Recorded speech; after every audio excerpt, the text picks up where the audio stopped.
team here at United Methodist Church. Barbara Jensen is co-chair with me. She's standing at the door in the back. We appreciate that you're all here. We appreciate that you're here and that we're going to celebrate this day and see this presentation. Many people are here from our Reconciling Ministries Committee as well as other church members. I want to say thank you to the tech team, the people making coffee and things like that. We appreciate it. Our Reconciling Ministries team, about a year and a half ago, I think it was Clarence was doing some, from our team, Clarence Beveridge was doing some research on some different organizations that we could potentially connect with, and we started to connect with PFLAG in Collingswood. It's a very good organization. It's a support group.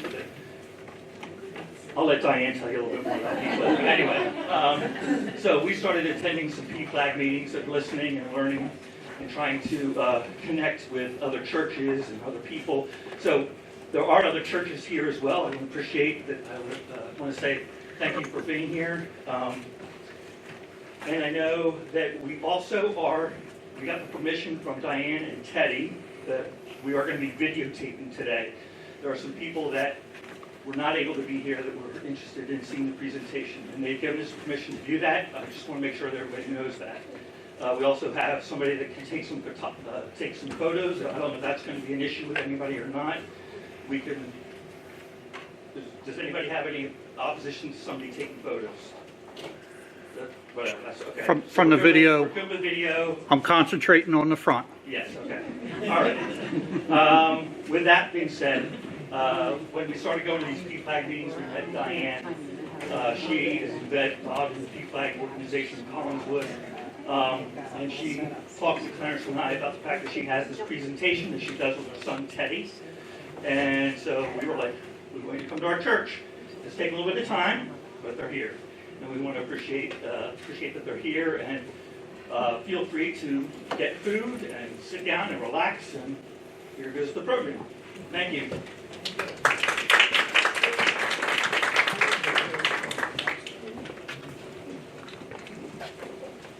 Yeah, so the name of our program is Pronouns Matter, and we're going to get into that because I think sometimes people kind of stumble or struggle with pronouns, and the overarching reason for our wanting to do this presentation is promoting a gender-inclusive society, because as you know, there's a lot of opposition to that concept right now. Next slide.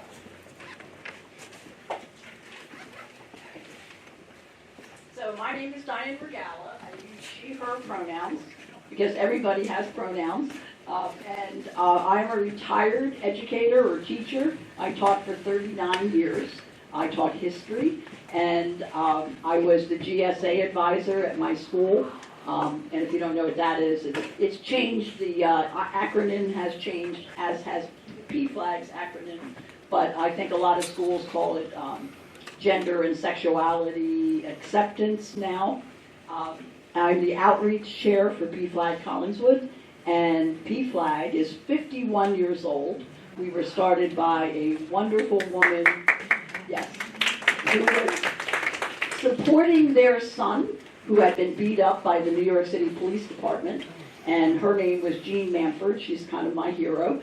And she started, when she marched in the Christopher Street Parade, with her son, Morty, they actually decided, because so many people reached out to her and said, can you call my mother? And just gave her hugs and wanted to be supported. She realized there was a need for families to meet, and she had the first meeting in a church basement, which I love the connection with churches, and that was 51 years ago.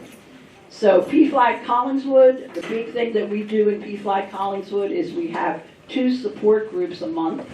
The second Monday of every month we have a virtual support group run by my friend Beth.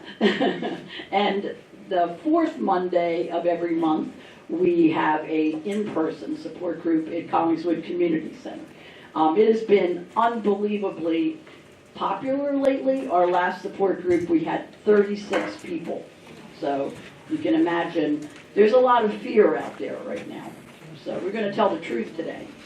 So Next slide. Next slide. My name is Teddy Ward. I use he and they pronouns. I'm a panelist and educator. I'm also MSW student at Rutgers Camden, and I'm very proud of that. I love Rutgers Camden. Next slide. So I love pictures, say, just tell a whole story here. And this was Teddy when I guess you were maybe 7, Yeah. right? Your prized possession, which was a little butterfly collection. And as you can see, he was really what you would consider at the time a tomboy, and came out when he was 19, but this was his truth for many, many years. As I say, he came out like 9 years ago, and I always say we didn't know what we know now then. We didn't have the vocabulary. It was just, huh? So, And that's one of the reasons we do this. yes. So what to expect? Right. This presentation will perhaps provide new concepts for understanding gender, potentially create some discomfort. Discomfort is okay. It's okay. We are open books. I like the cat. Cats never do, right? And goals for our time, we're going to review language to discuss differences between gender and sexuality. We're going to provide an insightful lived experience, because I say nothing about us without us, and that's very important to me. Through the story of one family and the community at large, promote acceptance for the use of chosen name and pronouns, and discuss why it's important and how you can play a role in a gender-inclusive society. I love the idea of the second one where it talks about one family, because we always say that one transgender person is one transgender person, that everybody is totally different, as are all people. So people have different stories on their journey. I always feel blessed because of the years of working with PFLAG. I've heard so many different stories, and I feel they have entered my soul, and I tell a part of other people's stories as well. Breaking it all down. So sex is biologically defined, and that can be next. Gender and gender roles are socially constructed, and gender identity is how an individual sees themselves as a gendered being. Sexual orientation is how an individual defines oneself based on who they partner with. We often say that what is it? Oh, okay, you have to think about that one, right? So sexual orientation is who you go to bed with, and gender identity is who you wake up as. And if you hit the button one more time, you'll see that they're not the same thing. It doesn't mean that they're mutually exclusive. Many times people in the community that are trans are also gay or also lesbian. So they're intertwined, but they're different things. Okay? So I always say if you're trans, it enters the room before you do. So it's a different story than sexual orientation, where maybe people try to not bring that up. But with trans people, it's right there, because it is your identity and your expression as well. Next slide. So this is the gender unicorn. I've kind of broken it down because it can be kind of complicated. You'll see it in its entirety at the very end. But so basically, if you see the little thought bubble, this is supposed to represent gender identity. So gender identity is in your brain. It's a spectrum, as you can see. Back up, sorry. That we did. I like these, and they might seem childish, can't talk, to you, but when I taught in my GSA classes, kids love this unicorn. It's actually created by transgender students. That's why we adopted it, because there was something before this that was not created by transgender students themselves, so we want them to speak for themselves. So TSER is the Transgender Student Education Resource, and is also cute. And we'll be showing you more with them as well. So next slide. Okay, so I'm going to do this one because people think, and I'm thinking right now of what has been the case since January 20th, if you catch my drift, that there is this biological sex that is male and female. And by law, in many places, and one of the things that our current administration wants to say is you're either male or female, and that's it. And it's actually biologically incorrect. There are so many ways to be male and female, but your gender identity is if you're male and you present as masculine, or you're female and you present as feminine, which would be me, you would be considered cisgender. And the reason for that word is because it's a Latin term that means Across, or it means same as, Yeah. yeah, okay. And it's to really kind of have people realize that everybody has a gender identity. Next slide. And then coming back to the gender unicorn, we can see the little, if you see the little dotted line that's encompassing the outside, that just identifies gender expression, and that's just to show you that the two are separate. Gender identity is different from gender expression, but it can influence it. And it says at the bottom, it's important not to make assumptions about people's gender based on their gender expression. Because sometimes if it's a young child, they may not be allowed to express themselves through their clothing. They may not have the money to express themselves through their clothing.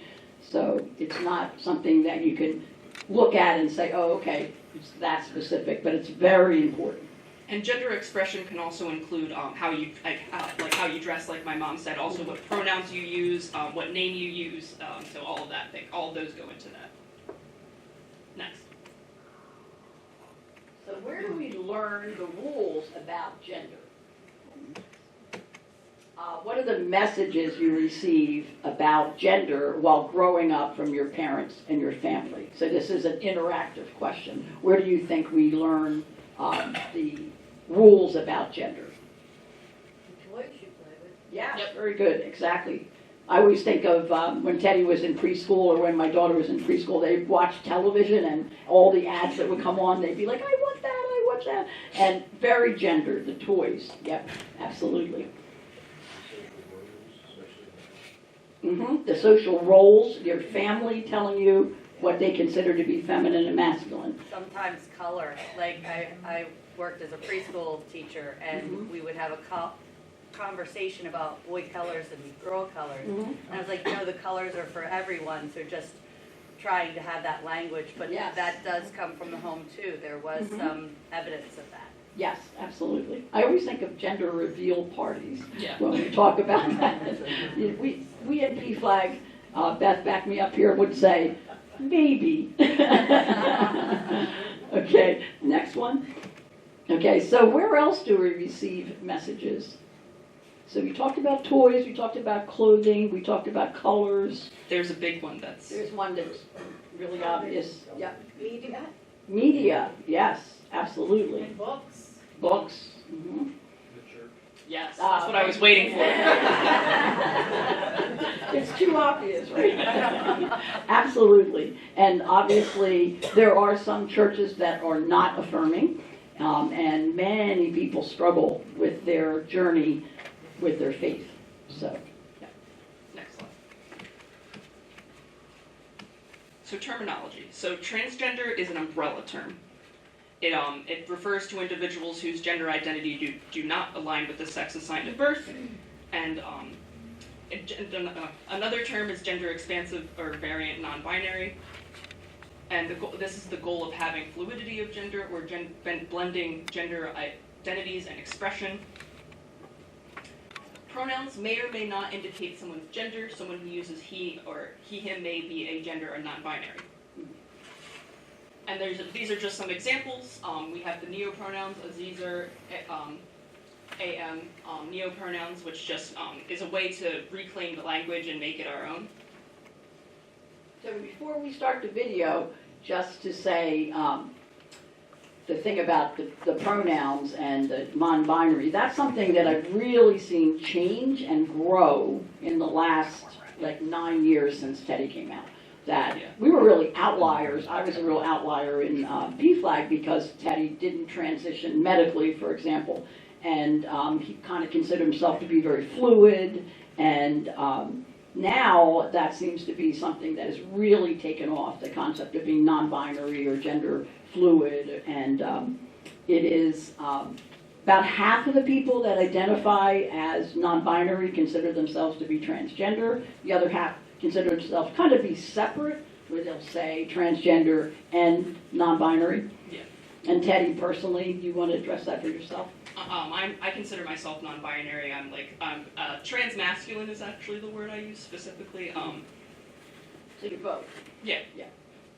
Okay, so this video we're going to show, we are not going to claim anything from this particular product, okay? It is just something that we think kind of explains some very gentle feelings and very nuanced feelings.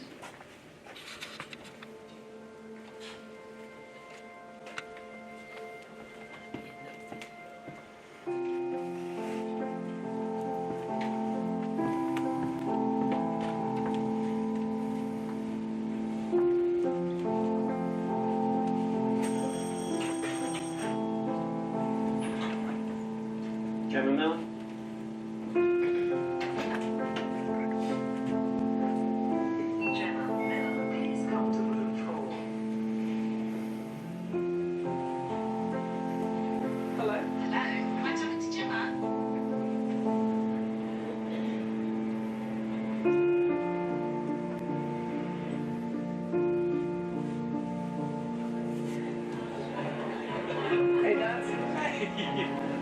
Carol, you remember my Gemma?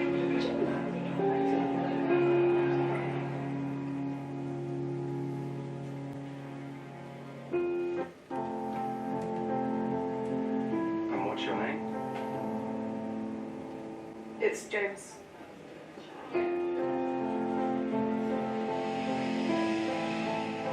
James?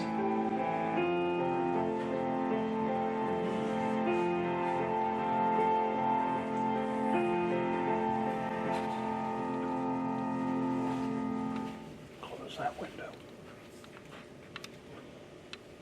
We'll talk about that later. I really liked that video just because the dad calls him by his wrong name, and it's just like it shows that even though we love somebody, that we can make mistakes. I thought that was interesting. I think it also shows him just that little flinch when every time somebody would say their name, and that just really just starting to identify and coming out. It's like, Click over there. Okay, so we're going to do true or false. Tell her as a teacher, right? Is it impolite to ask someone's pronouns? Push the button one more time. So raise your hand if you believe this is true.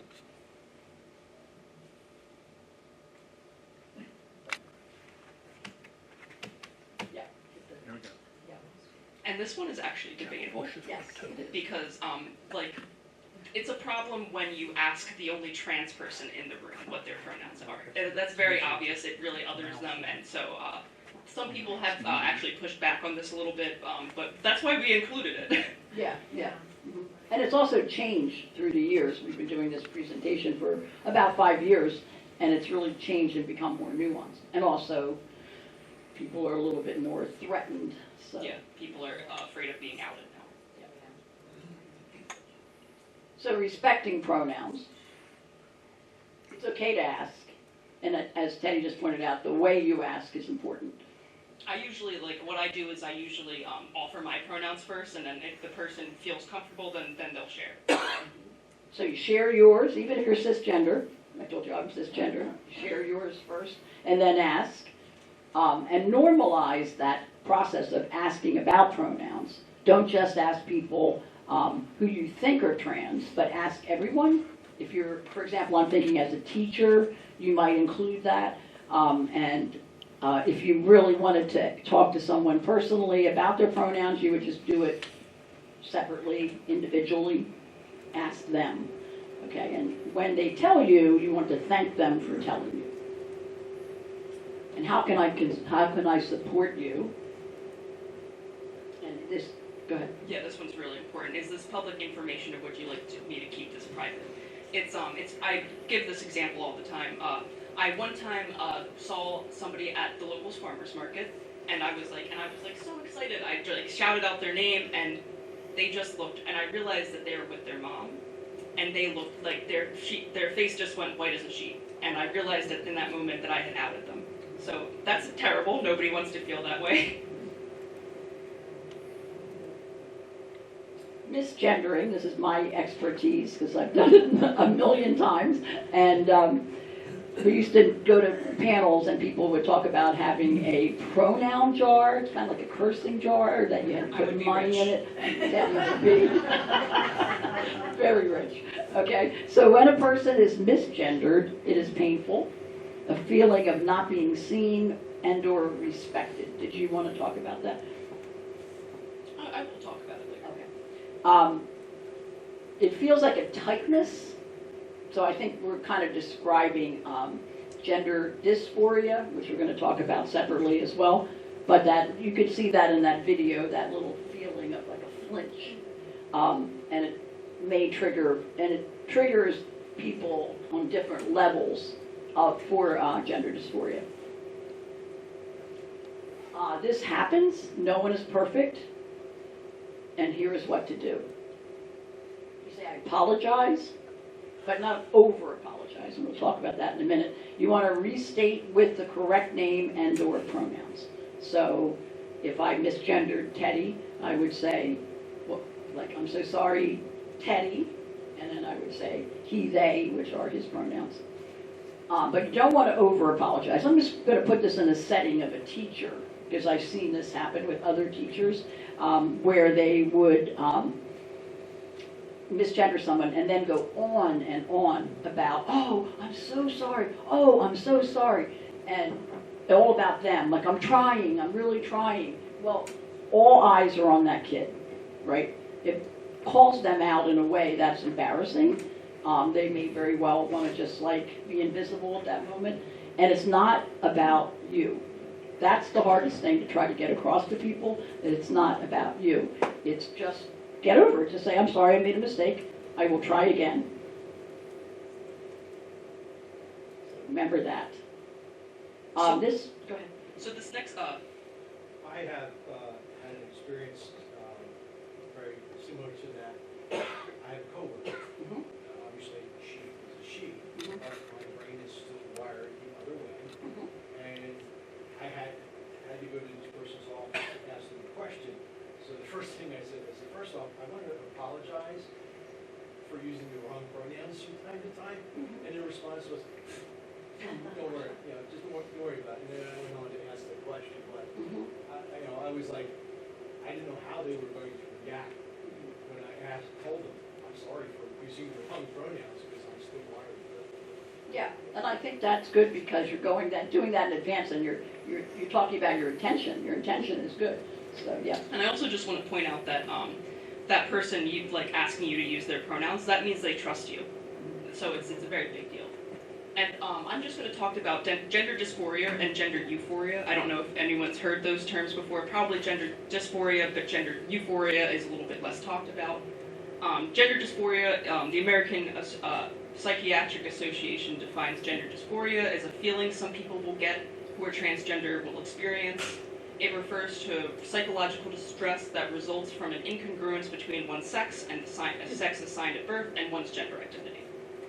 And also, on the other side of that coin, there's gender euphoria, which I thought was very important to talk about. Gender euphoria is a colloquial term used amongst the community. It's used by the LGBTQ plus community that describes a joyful feeling when you actually like in the rightness of one's gender or sex, largely drawn from gender affirming practices.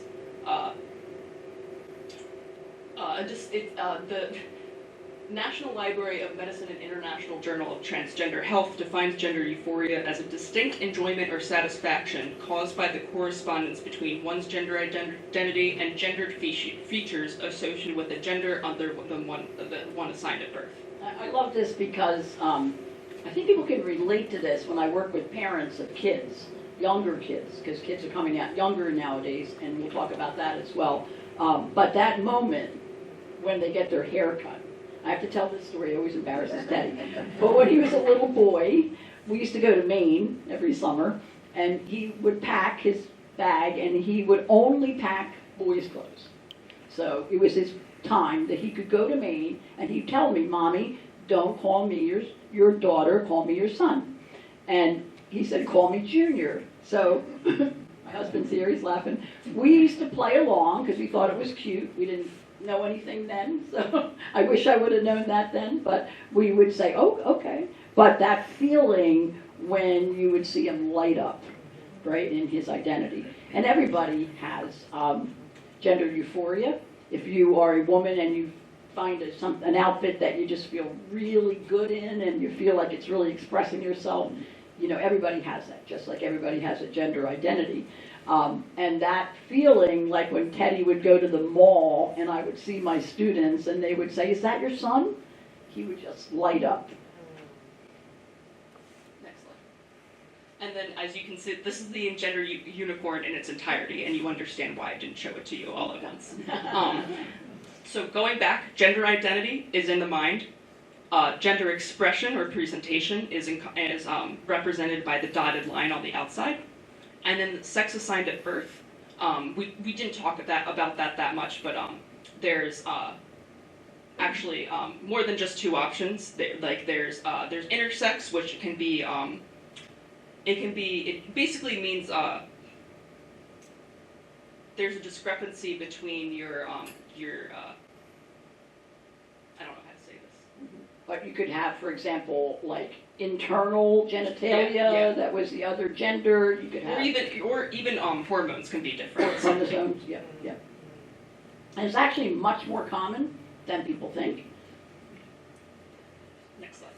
Oh, wait, how much is Oh, okay, back. I just want to say that the part about sex assigned at birth has become incredibly relevant right now because Donald Trump was just signing executive orders saying that there are only two genders and it happens at conception. And if that was true, then everyone would be female. Exactly. And there actually, yeah, there is no sexual, that's not conception. That's something that comes later in the development of the fetus. So totally biologically incorrect. Just had to put that in there. Okay, next slide. So why is this important? Because this is incredibly important, and I know this congregation, I just loved going to the bathroom and seeing that you had to sign up from the Trevor Project, because we're just going to quote the Trevor Project from 2024. Their latest statistics is that, go ahead. 39% of LGBTQ plus young people seriously considered attempting suicide in the past year. More than half of transgender and non-binary young people found their school to be gender affirming, and those who did reported lower rates of attempting suicide. Transgender and non-binary young people who had access to gender affirming clothing, gender neutral bathrooms at school, and had their pronouns respected by the people they live with had lower rates of attempting suicide compared to those who do not. And I think this is a moment I always feel very blessed because Teddy has always given me permission to be really open. And I know that's not always the case with some parents that I've come in contact with from PFLAG, that their children tell them, don't tell anybody, right? And Teddy said from the very beginning, you do what you need to do to help yourself, because everybody comes out, everybody transitions, families transition together. And Teddy, with your permission, I would say when Teddy first came out, he was 19. Now, he actually came out way, way, way before that, but as I say... On the internet, yeah. And my husband actually saw his name change first, because I wasn't on Facebook at the time. But he really crashed and burned. He had really terrible suicidal ideation. I had to go get him from college. He failed out of college. It was just awful. And one of the reasons why I think I'd love to make presentations with Teddy is because that was 9 years ago, and today he's doing great, and put it back together one step at a time. But it takes time, and it is a journey. So we always put up the crisis text line, the trans lifeline. the Trevor Project. And the crisis text line is very important because some trans people don't like to hear their voice. So, and also there's a matter of safety. If you don't want someone to overhear, it's a more secure way to get help. And the way things are going at the moment, I think these statistics are probably way low than what's actually happening. I think I saw something that was like 90% of transgender individuals have feared for their lives, or at least feared for their rights since the last election. People will die, absolutely. It is totally serious. So you are the solution. The fact that you're here today and you want to know more and learn more is so important. So many people are doing so much talking that know nothing about it. I'm just saying. So when people can be open about who they are, as LGBTQIA, I'm going to say, individuals, they experience greater self-esteem and less depression. And this is one of my heroes as well, Maya Angelou, I love her. Do the best you can until you know better. Then when you know better, Do better. do better. So given the information that we have now, you know, there's a lot to learn. It's nuanced, it's complicated. One of the things we say in PFLAG a lot is, you may never understand. You don't need to understand, right? I will never understand what it is to be transgender. There's never been a moment in my life where I wanted to be a man. But I don't have to understand, I just have to love.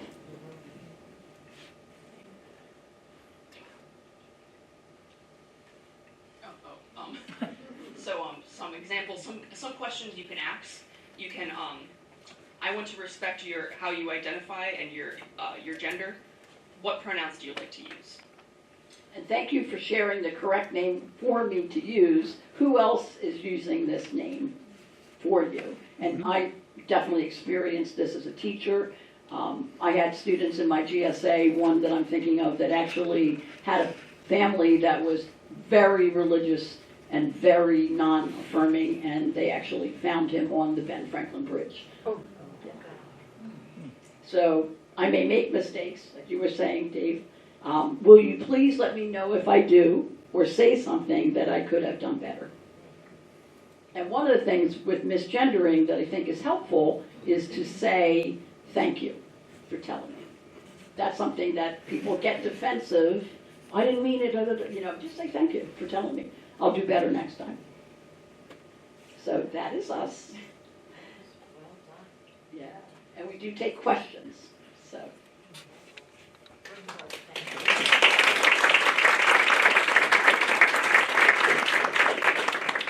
Yes, Question. Clarence. I saw call 988 on the screen. What happens when you do that?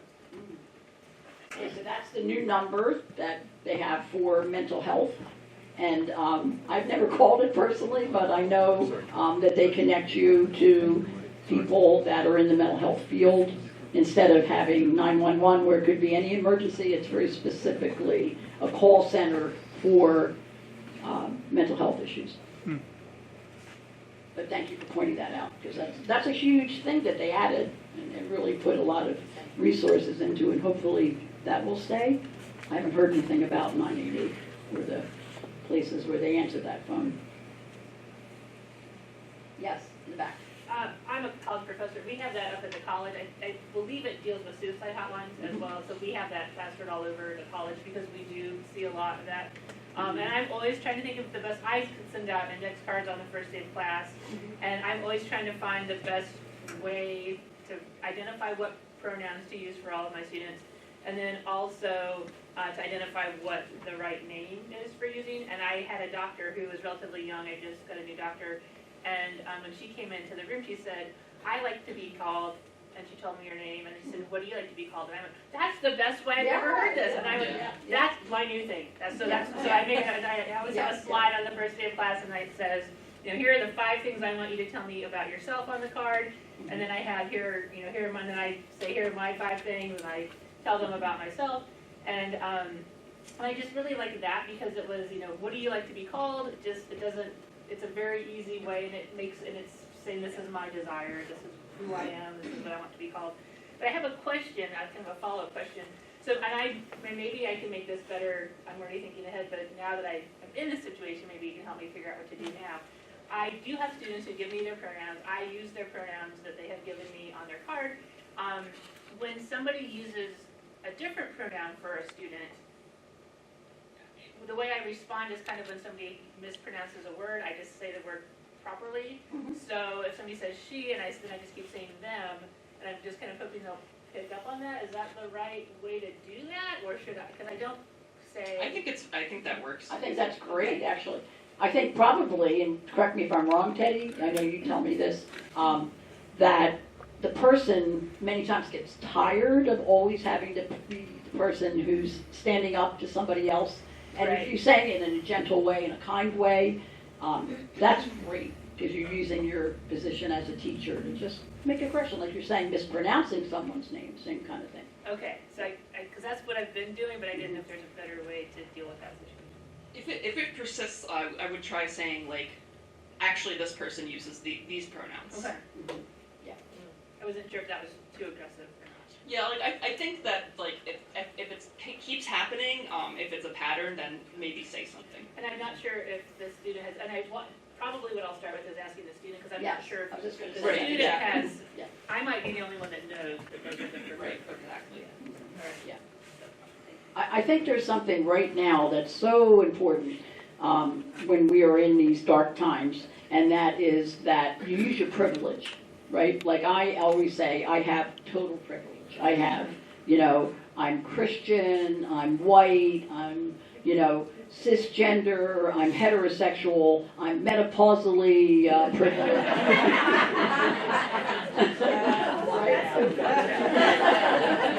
After the fact it is. So you just say you use that, like you're using that as a teacher, that you have that privilege of being a teacher, that you can stand up for people, because we need to speak out, right? Yes. Yeah.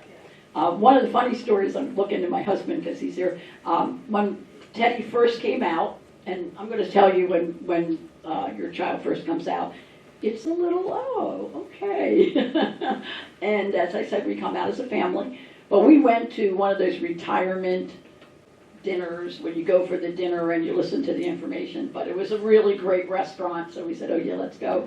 And we're sitting at this table with total strangers, and one of the person, the husband and this husband and wife team, started out with a transgender joke. First thing out of this person's mouth. And our chins were on the floor. And I looked at my husband, I said, I will say something. But not until later. So we got to know these people, real funny, nice. And then I said, by the way, you might not want to lead with that joke, because we have a son who's transgender. And the wife was like, I told you.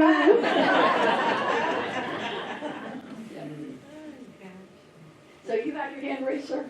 My question was answered, thank you. Oh, okay, good, good. Yes, These are very dark times. yes. How can we communicate that we are allies? Okay, so I think, just looking at this church, that you have these signs up, you have things in the bathroom, you have the flags flying. We are blessed that we live in New Jersey, and we're allowed to do those kind of things. I always think of when, I don't even remember when this was, but there was a little time where people would wear safety pins, right? And I remember people saying, like, nobody knows, that's silly, nobody's paying attention to that. And then I remember being on a train in Philadelphia and having a kid go like this to me, right? And as a teacher, when I started the GSA club, kids knew. They came to me. They knew I was a teacher they could talk to.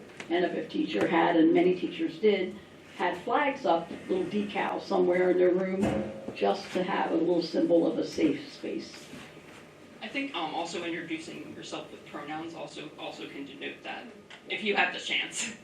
I know we're not chasing everyone down and telling people our pronouns, but I just want to say, is also for commercial for PFLAG, is PFLAG National. Like if you were to go online and look up pflag.org, we have a national organization that is amazing.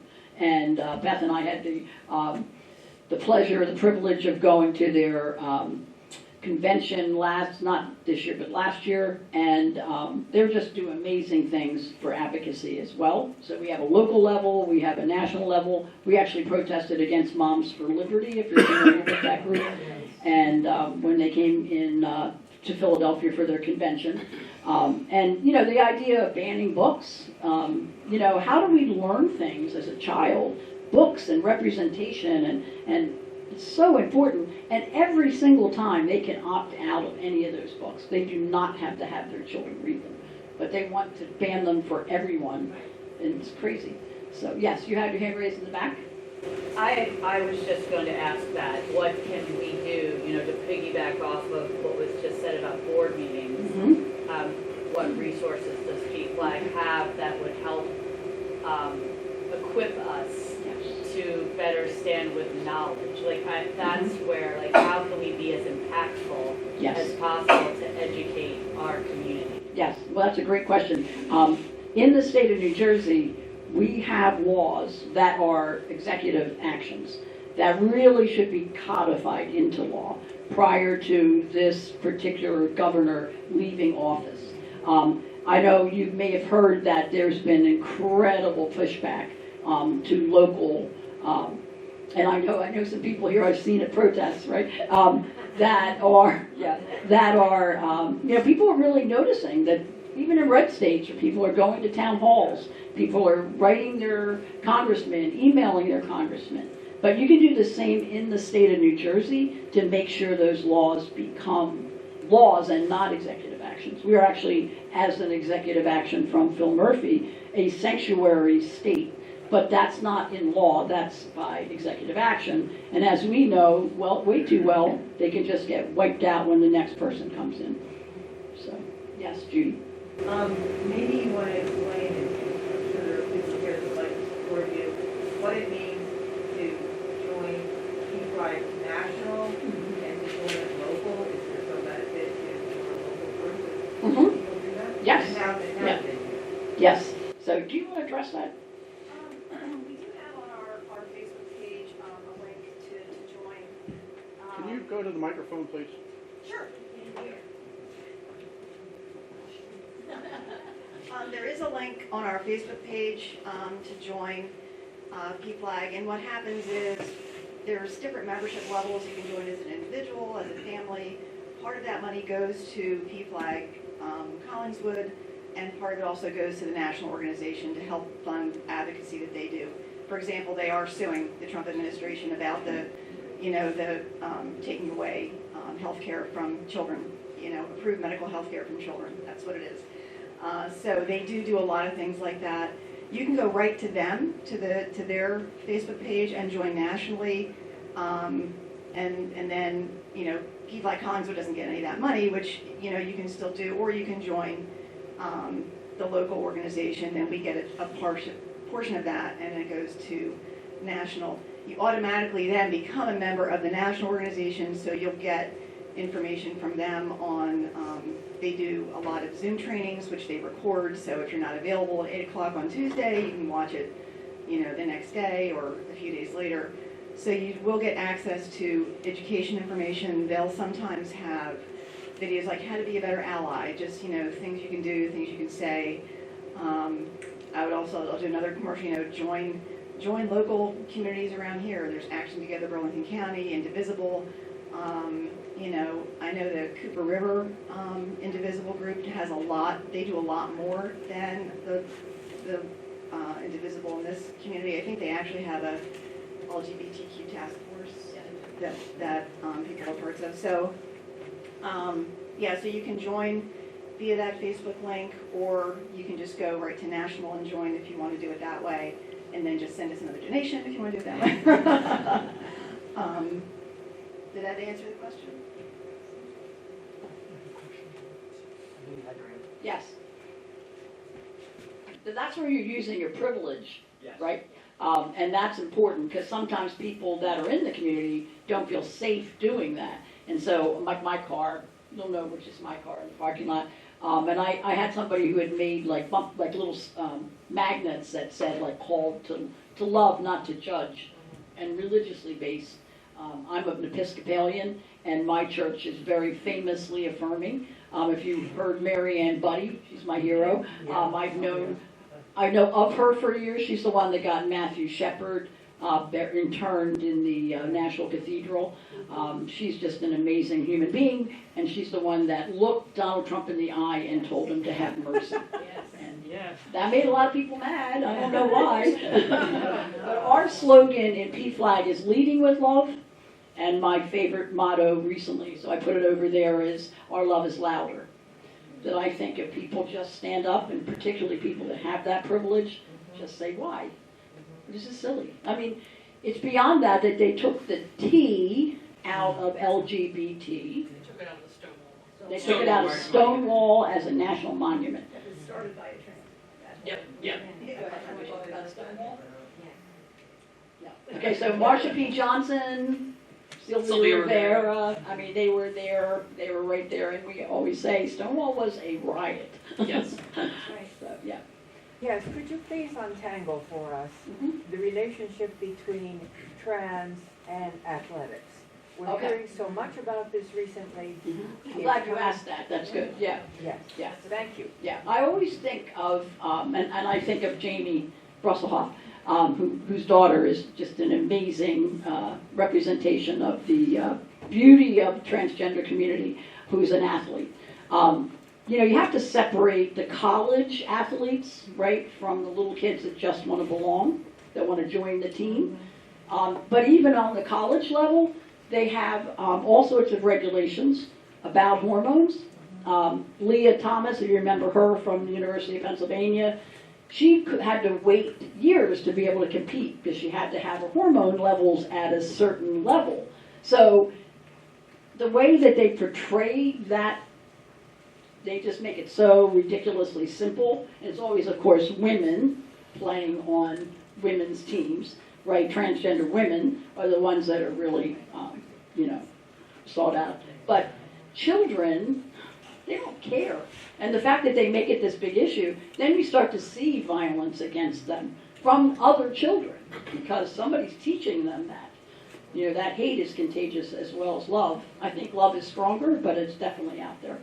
The other thing it opens up too, and this has happened, is that parents can question a particularly athletic girl child as not being a girl.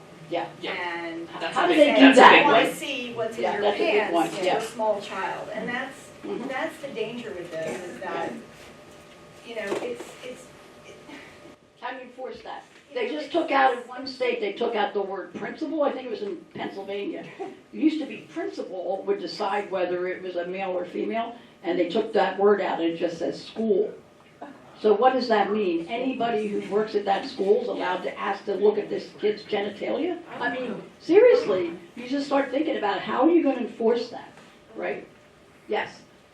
Regarding the college athlete, the head of the NCAA was under oath with a congressional committee and was asked how many college athletes are part of the NCAA. The answer was 510,000. Yes. The number of trans athletes was 10. 10. Yeah. And this is what So they're... all of this Yeah. discussion Yeah. that's dominating mainstream media Mhm. is about 10 students. Yeah. Yeah. And they're making it sound like it's 3/4 of them. They're making it sound like any biologically male or female can walk onto any team and say, right now I identify this way, so I want to play on this, and that's not what's going on. Yeah, Not exactly even right. close. I heard that exact same interview. I was going to say one more thing because I was just thinking of it. We all have, when our children came out, and Beth, your son came out at the same time as my son, people that were kind of our representation. And there's somebody from this area called Matt Dawkins, who came out right when Teddy was coming out. And I was so inspired by them and their mother, who's a therapist. And this kid was at Cherokee, right? Yeah, and he was a girl, and he was running track, and he was winning all these awards, and then he transitioned and had no idea that he could run track as a boy. And they allowed that, and he just blossomed and grew, and he's just an amazing representation. There is a video I think you can still watch on him called Life as Matt on YouTube. So Life as Matt. Was ESPN. At ESPN, and won awards from ESPN. Yep. Well, I want to say thank you very much. This is a great, man, what a great presentation. I just want to say briefly, I attended the PFLAG meeting this past week, and actually Pastor Joe was with me there as well. And we kind of went around the room and introduced ourselves and this, that, and the other. And this woman actually got up at one point. She said, you know, I don't belong to any religious organization. I don't consider myself to be a Christian or this, that, and the other. But she said, I'm really relieved to see that there's religious representation here. And I said, we're not part of that Christian nationalism stuff. That's not us. That's not us. We're all about inclusivity and being affirming. And so just wanted to say thank you again. This is a terrific event. And thank you, everybody, for your support, being here.